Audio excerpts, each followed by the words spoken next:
Just some overall observations. I liked our energy again. I thought even the guys that weren't necessarily playing were into the game. That's encouraging.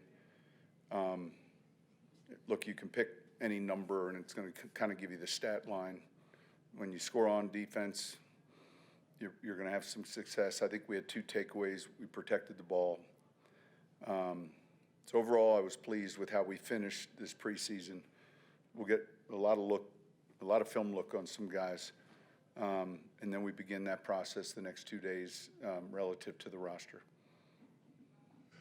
Yeah, Sean.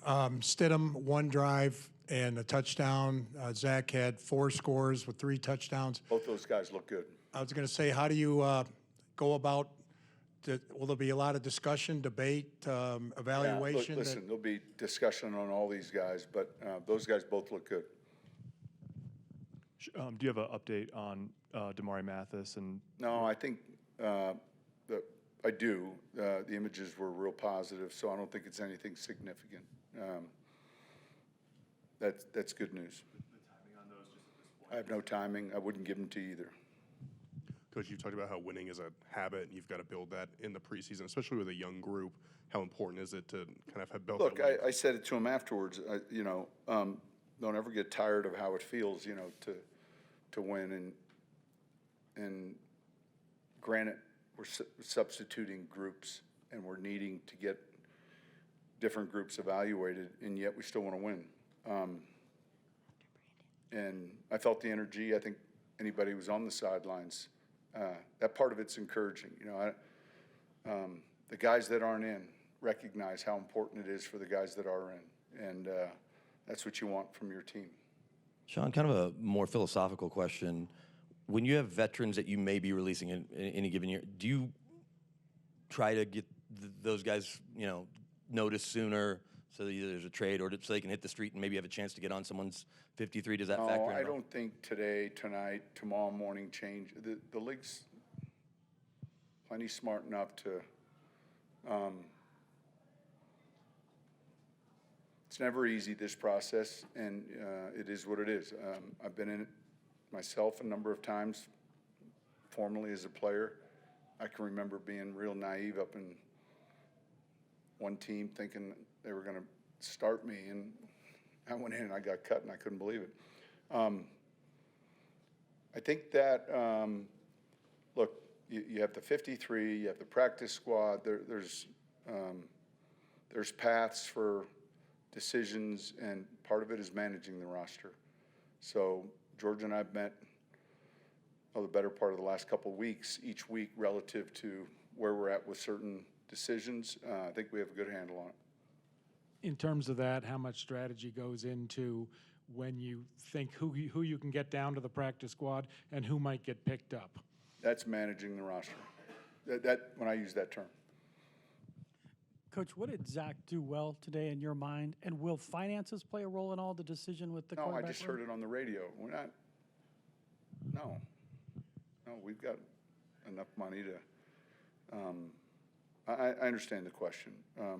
We feel comfortable with those 3 quarterbacks. I think I've told you already. I see the 3 of them making it. All right. So. All right. Back to the first question.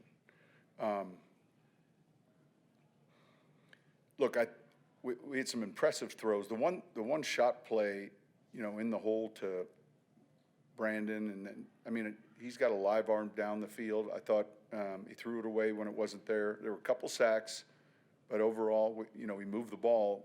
You're trying to measure, hey, how's the offense doing when he's in there?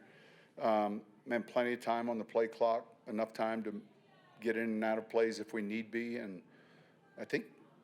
He's had the better part of the last 2.5 weeks, really. You guys have seen his practices.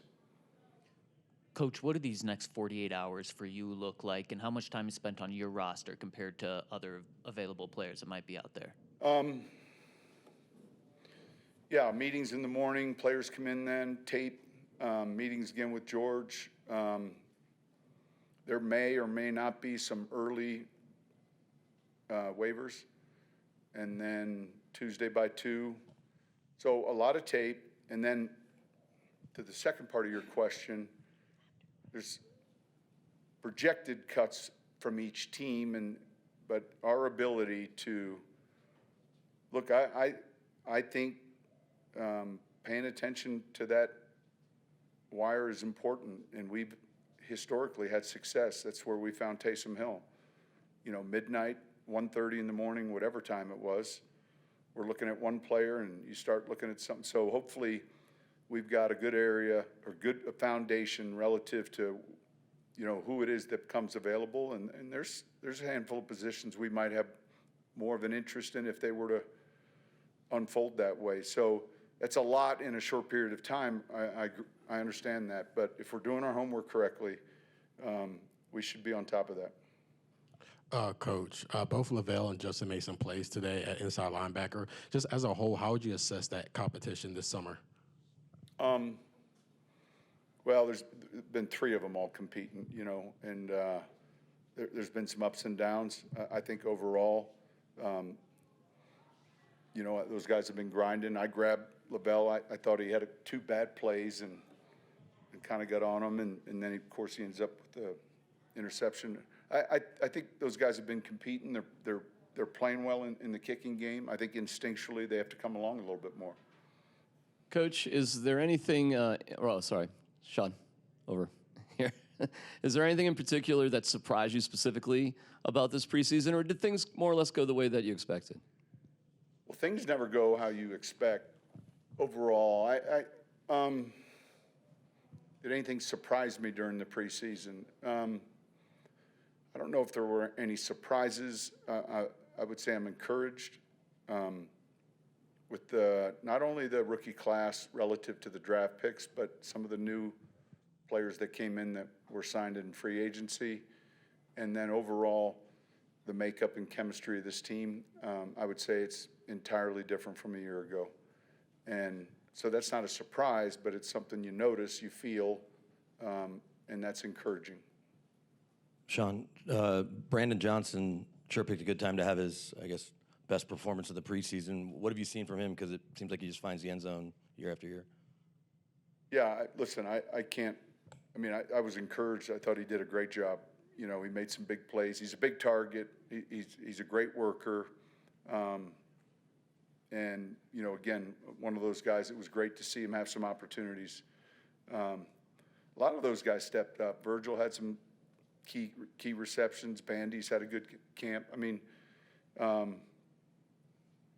We knew it at the start of training camp that position group was deep, and then I think you all got to see actually how deep it was. There's some tough decisions there. Was Brandon Jones, was he going to play? No. He was out Nope. there. He was never going to play? Nope. Okay. All right. Thank you, guys.